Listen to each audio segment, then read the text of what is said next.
The Cursed Prince's Claim. Chapter 3. Claimed. The mark pulses again. Hard, sharp. I gasp. As I do, I inhale the woodsy male scent of him, cedar with a hint of smoke. The sensation of a hot pulse within my chest feels like my heart is trying to rip itself out of my chest. What is happening to me? I gasp. The pain is almost more than I can bear. The beginning, he says. The beginning of what? He lifts his hand, not touching, just hovering above the glowing mark on my chest. Heat radiates from his hand, so hot my skin burns like I've been set ablaze, conflicting jarringly with the cold look in his glowing silver eyes. His stillness is eerie and inhuman as he hovers his hand an inch from my skin.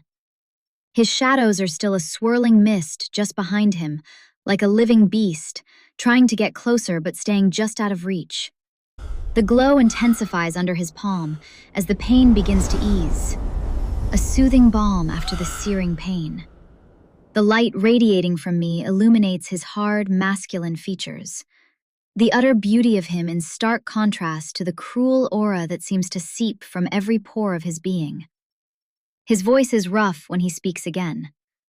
Tension oozes from him. The mark ties your life to mine. You will feel what I feel. And when my curse grows stronger... He leans close, breath caressing my cheek. So will yours. My pulse stutters, the severity of his words driving into me, each one slamming into my head as though he were using a sledgehammer to drive his point home.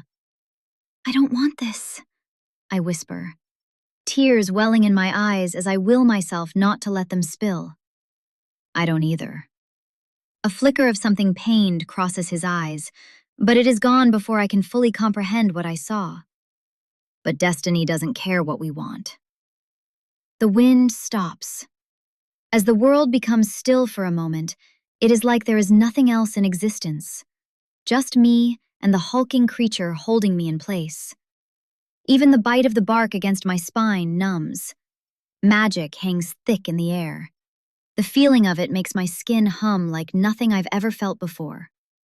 Suddenly, the mark flares so hot it knocks the breath from my lungs.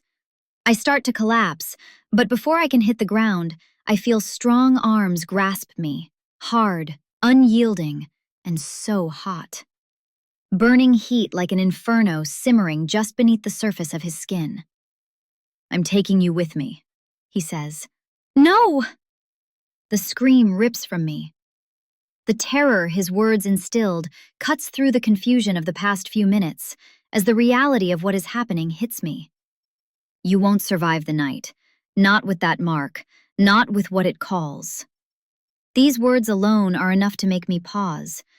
It's not even a case of better the devil you know, because I have no comprehension of anything that is happening to me. Shadows rise around us like smoke, blocking out all traces of light from the moon and the dark shapes for trees surrounding us.